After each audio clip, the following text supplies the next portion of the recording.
to this special sports lounge here as we look forward to the 2011 NFL Draft this Thursday from New York City starting at 7 p.m. We have Blake Day with me here. Nice enough to be back on the show for your triumphant appearance here. It's nice to be out of the dark room. The lights were a little bit, been in the dark room for so long, but it's good to see some humans again, instead of just breaking down film. It is. We're going to go here, pick every first-round pick here, 1, 2, 32. We have Nathan, Marcus, and Charlie over there at the post. They'll react to Mr. Blake Day's picks here.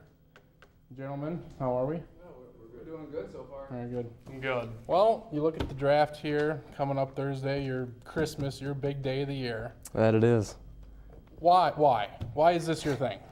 I've been hooked since a young age, and it's just everything. You'll start a countdown. I'll start a countdown as soon as this draft is over for next year's.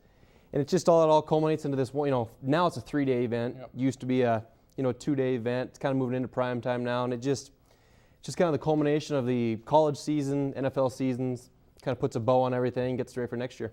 Well, the NFL, they're in the lockout now. Lockout lifted somewhat, but not really. So how has the big story of the offseason, the NFL lockout, affected the NFL draft here? I think normally we would have free agency first, so teams are maybe able to address needs right away. Whereas now, normally you'd go into the draft being able to maybe supplement your roster. Now you're kind of looking at it as, hey, we haven't had free agency yet. Who knows when we're going to get free agency? So we're going to kind of have to draft for need maybe now and fill in holes instead of just, picking guys that, can contribute 2 or 3 years down the line instead. Now, as you mentioned, you go through this. This is a year-long process for you. How has your top few players changed, and how's your top pick changed throughout the last few months? It's definitely changed. When we ended the college season, I was kind of looking at Daquan Bowers, Nick Fairley. Those were the two guys. And then Cam Newton just has an amazing offseason. And I kind of had him as a maybe mid-first-round pick as we began the process. And now you look at Cam Newton, he's vaulted himself right to the top. Yeah. And, you look at like another quarterback, Blaine Gabbert, nobody had really even heard of him much, and now he's, a top 10 pick. So it's definitely changed. Well, Vlad, you want to get started here with the number 1 pick goes to Carolina. Finished, 1-15 last year? They did. They have a lot of holes. They do. Their defense is not good. They could go a number of ways here. You could go Patrick Peterson, a corner. You could go Marcell, Dareus, a defensive tackle. You could certainly fill needs there, and they're worthy of being the pick. But Jimmy Clausen struggled last year at quarterback. And new coach Ron Rivera, new offensive coordinator Rob Jasinski, they need a new quarterback. They want their quarterback. Got to be the face of the franchise, and I think Cam Newton's that guy. Cam Newton's your pick, as you see there on the bottom. Cam Newton going number 1 to Carolina. Kind of the consensus, what everybody expects. Now, what is he going to bring? Physical guy, big guy, physical specimen. He is. He's a physical specimen. The guy's got an amazing arm, just 6'5", 250 pounds, runs like the wind. He's got a huge arm, actually pretty accurate. But he's rather inexperienced. He's kind of a 1-year guy there after the junior college career. But he's got everything. He can make every throw. I think it'll just be, he's not a guy that can really step in from day one maybe, but I think he's a guy that if you develop him a little bit, he's a proven winner. I think he's done it on the biggest stage. And I just think that's why he's ready to be number 1 pick. He can handle the pressure. You mentioned some of the concerns, and I think most people look at Newton and think, he could be potentially a Hall of Famer if everything drops right, or he could be a bust and out of the league in 5 years. Where do you see him at 10 years down the road? I see him being a franchise quarterback. I don't see the guy being a bust. I do see the risk, but I just think, we talk junior college, we talk at Auburn. The guy's been through a lot. With all the scrutiny he was under, he's put under the microscope, and he handled everything. And I think he is that good that he can handle it. Number 2 now with Denver Broncos. They are on the clock now. Heck of a season they had, kind of an eventful season. Josh McDaniels gets fired. What do they look at? They have a few holes to fill. They do. Defense. They need to go defense. With Josh McDaniels, they ran the 3-4. Now they're transitioning to the 4-3. I think they could go, Marcell Dareus. They could go Patrick Peterson at corner. You could even take Nick Fairley, Daquan Bowers. Those are all 4-3 fits. I think Marcell Dareus, the defensive tackle out of Alabama, the surest pick here. Patrick Peterson will be as well, but the biggest need is at defensive tackle. I think Marcell Dareus is a guy that can fit into any scheme and he's going to be, I think, a Pro Bowl player for the next 10, 12 years. So you got Dareus going 2 to Denver. Kind of compare him and the other top tackle in this draft, Nick Fairley. Fairley had a bigger year, higher production, but Dareus has done it over a bigger period. Nick Fairley's kind of a one-year wonder, so to speak, really came on the scene this year.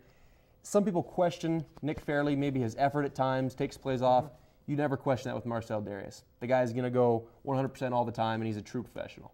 At through, you have the Buffalo Bills again, a team could go numerous places, but where are they looking to improve here? If Cam Newton were to somehow fall here, he would be the ideal pick for Buffalo to sit behind Ryan Fitzpatrick maybe for a year or so. But he's off the board according to what we have here.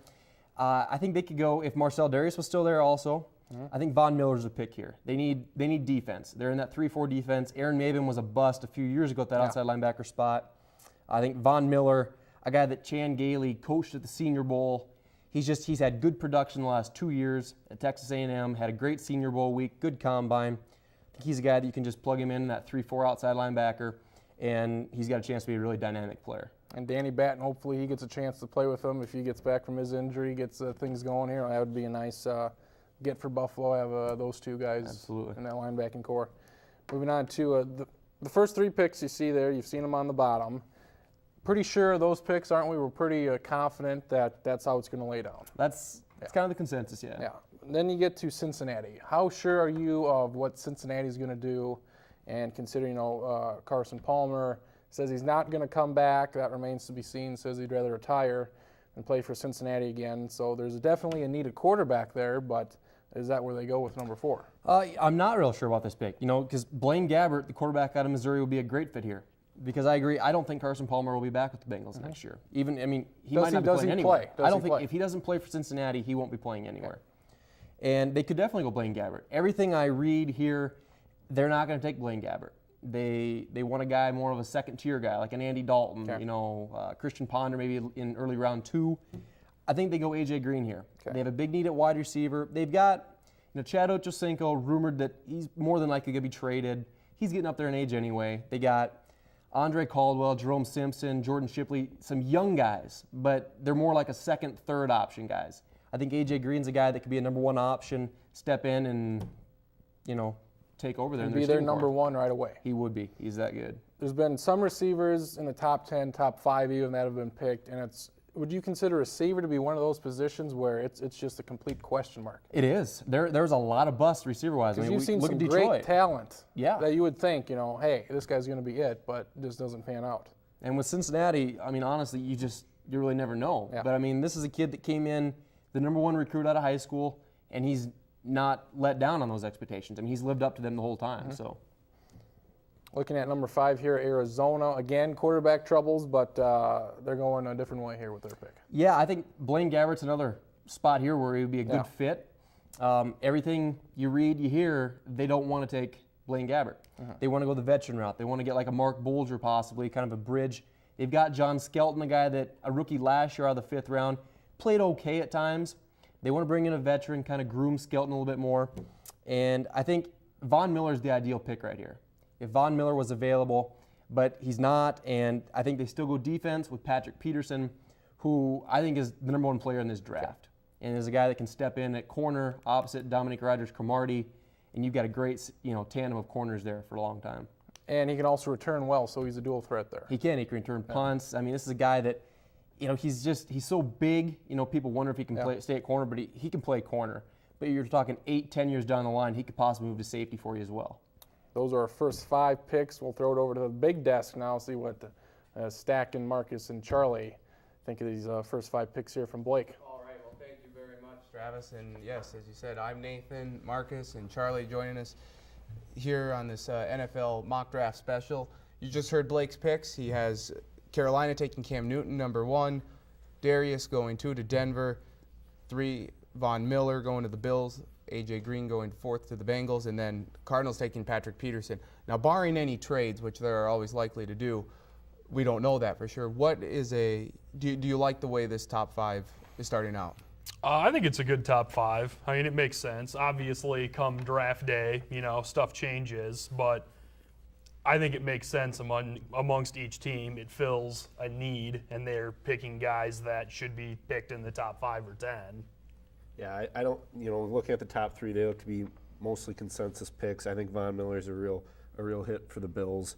The Bengals have so many needs that I think A.J. Green's going to fill one of them. So, part of me wonders if Gabbert should be the guy there, but I don't think they're going to miss with A.J. Green. And then, like Blake said, Patrick Peterson is arguably the best player in the draft. I think that's a good pick for Arizona. And can you argue that taking Peterson at 5 would be a steal and maybe the steal of the draft? Is he that sound of a player, do you think? And it might be the biggest steal since the United States bought Alaska. I mean, not even kidding. I mean, he's the best. I think he's the best prospect in the draft. And you could make a case that he's the best corner prospect in a decade and the best prospect in general in 3 or 4 years. I mean, a guy that, he's 6'2", 215. He's got the hips to swivel, and he can play corner. He can move to safety if he needs to. And in college, a great returner. I mean, he almost single-handedly beat West Virginia.